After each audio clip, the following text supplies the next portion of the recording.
The LA Rams +3 at the Tampa Bay Buccaneers. Now, here's what I'm going to do. For each game to lead this off, I'm going to give you the wise guy perspective on each of the two sides, because what you need to understand is that every game is going to have professional bettors, winning bettors on both sides. Thus, there might be games that it's a majority or a vast majority on one side or the other, but there is a case to be made for both sides of every game. If there weren't, the line wouldn't stay where it is. It would get bet off that number because there's no rationale for anyone to take it back. All right, so in this game, we'll start with Tampa Bay, and this one's easy, the number 12. I mean, you got Brady. I was on the Sports Hub, which is the Fox affiliate in Boston, huge sports radio market this morning, and they were talking about, I don't know, I can't bet against Brady. And I'm like, that's why probably the bet should be against Brady, because the only thing that I hear people recommending this Tampa Bay is Brady.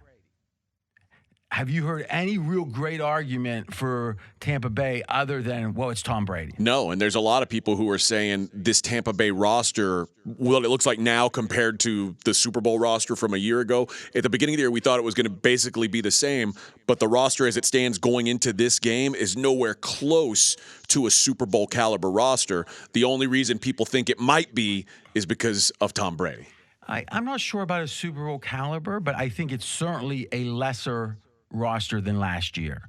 If last year's team in a time machine could play this year's team, Brady'd be a year younger, by the way, is last year's team is just much better, at least with the current health of the teams. Yeah. So AB out, obviously. Gronk not looking too spry, I'm going to say.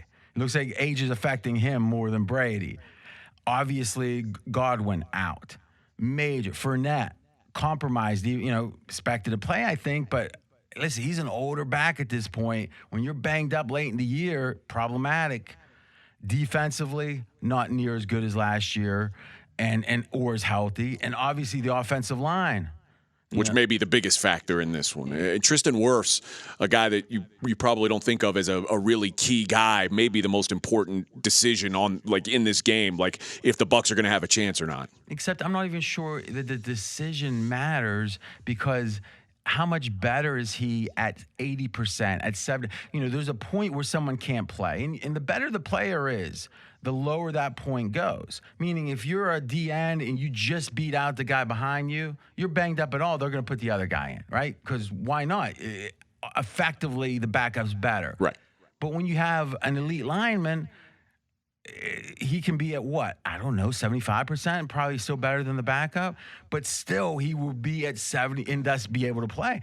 He would be at 75%. So I'm not sure how. Now, at a certain point, even if a player could play, once they become less than their backup, they don't typically.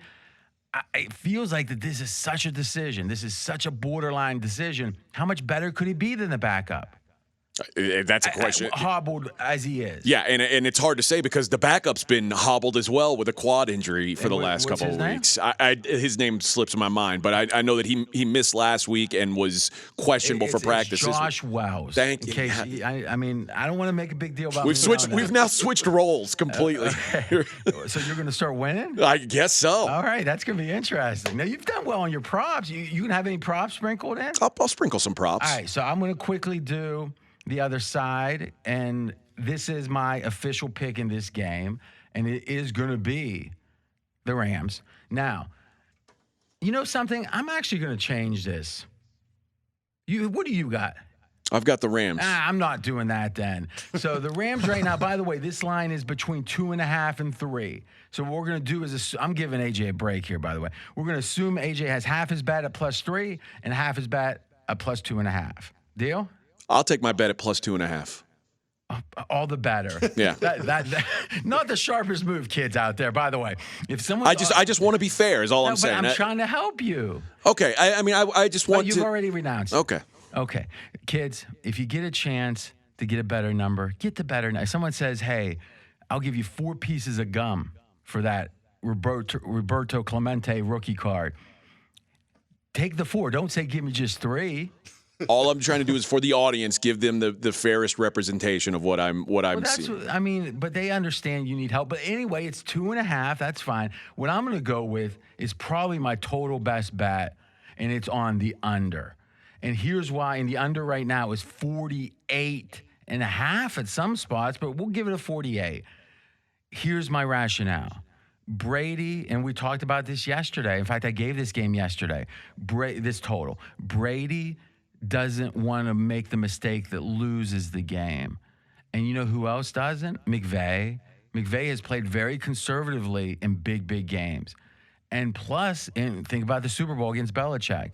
What was that, 13 or 16, whatever the points were that they gave up, and then they scored 3 or whatever. It was a really clutch game. And think back to Tampa against New England. How did they play? It looked like it was 1994. Punting from the 50, field goals all left and right. I liked it. It felt old school. It's not the way the modern NFL is, but I think it's the way we're going to see this game play. And this total's 48. The average total this year was under 46.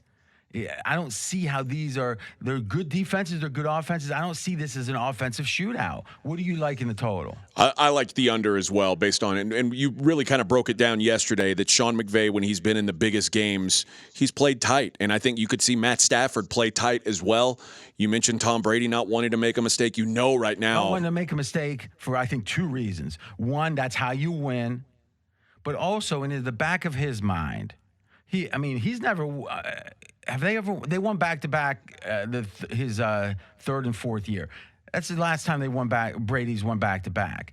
It's not like he's expecting to lose, but he knows his team isn't as good. He thinks he can will them there. But I'll tell you this, if they get down 14, end of the third, you think Brady's chucking up a bunch of Hail Marys and thinking, something? Does he want to get in bed? Not that he's going to retire, but does he want the off-season remembrance of him to be losing by 21?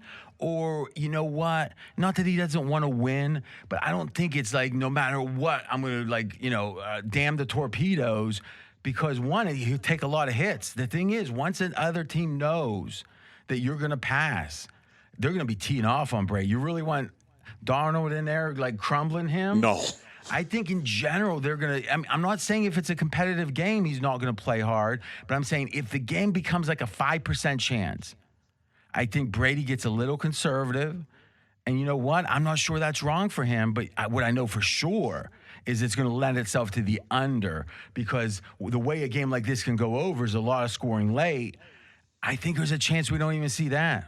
Yeah, I will say the idea that the especially if you like the Rams, and I think both of us do like the Rams. So my second pick on this game, and it won't be official, but I gave it earlier in the week at +3, is the Rams. The Rams, if they can get ahead, obviously they're going to be way more conservative than they would be if they were chasing. And then and specifically, McVay does that. McVay takes the air out of the ball old school, which the modern way, and we see it with the Bills, is keep piling on because the other team's going to try to come back.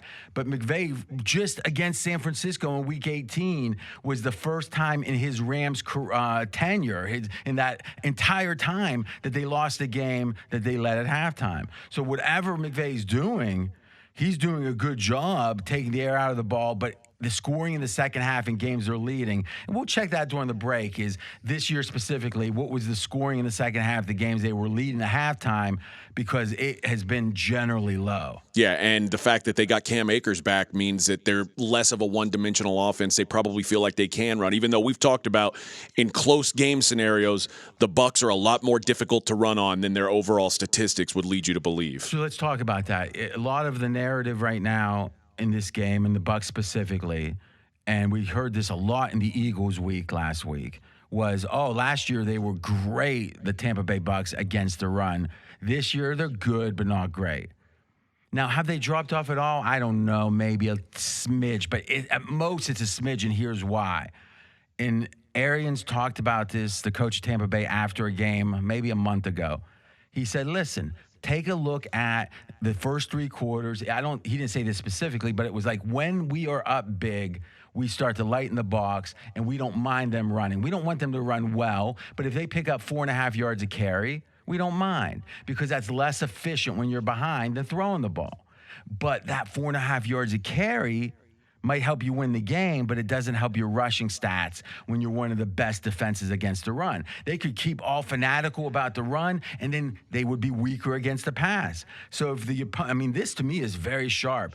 If the opponent wants to do something inefficient, let them make that mistake, though it will hurt the stats. When we looked at the first 3 quarters against the rush, Tampa Bay, they were number 1 in the NFL. So the best running defense in the NFL is the Tampa Bay Bucks when it doesn't entice and the other condition was the win percentage had to be projected less than 4% or more than 96. We threw that out too because the games were out of hand, so who knows what was going on. But in fairly competitive games, even if it was 95-5, we considered it competitive, and the NFL puts a projection at any point in the game which team's going to win and what the likelihood is. Using that number, Tampa Bay, best running defense in the NFL in the first 3 quarters. So I don't think the Rams necessarily are going to be able to run effectively. I don't think either team's going to be able to do too much. And one other thing I would say about props, look at Brady to a running back or running backs over receptions. Gio Bernard has been the guy taking those receptions. Okay, I like that. I would go. Do you know Bernard's number? I don't know it off the top of my head. Throw that up real quick. I'm going to go as an extra, fun bet on the over there because Brady doesn't trust these other receivers, and we got Ramsey, the great cornerback, going against Evans. Evans tends to get shut down against physical cornerbacks like Lattimore from the Saints, and I think he's not going to throw to these other receivers. He's been throwing less to them as they've gotten more familiar with each other because they've all made mistakes. It's really made him mad. I think it's a lot of running backs, a lot of short passes, a lot of conservativeness. I have a strong opinion on +3. I like the Rams. Opinion at 2.5. Closing thoughts. One more thought on the Rams. Stafford, the number 1 quarterback in EPA per dropback against the blitz, and nobody blitzes more than the Tampa Bay Bucks. And now, so that goes. That actually is an advantage. The question is Stafford going to be ready to really pull that trigger with the stakes so high? Well, and the other question is, can the Bucks really afford to blitz? Because unlike the first matchup, there's really 2 wide receiver ones on the field right now for the Rams. Because OBJ has 5 touchdowns. He's a wide receiver 1. Since he's been with the Rams, he's looked like a different guy the last couple of weeks. Is this your scouting eye test? This is my scouting eye test. All right, that's excellent. Okay. So the props are not yet up because of the uncertainty with Fournette. So look on game day. Fournette's hurt, so I'm not anxious to bet him, but I would look at Bernard if the number looks right.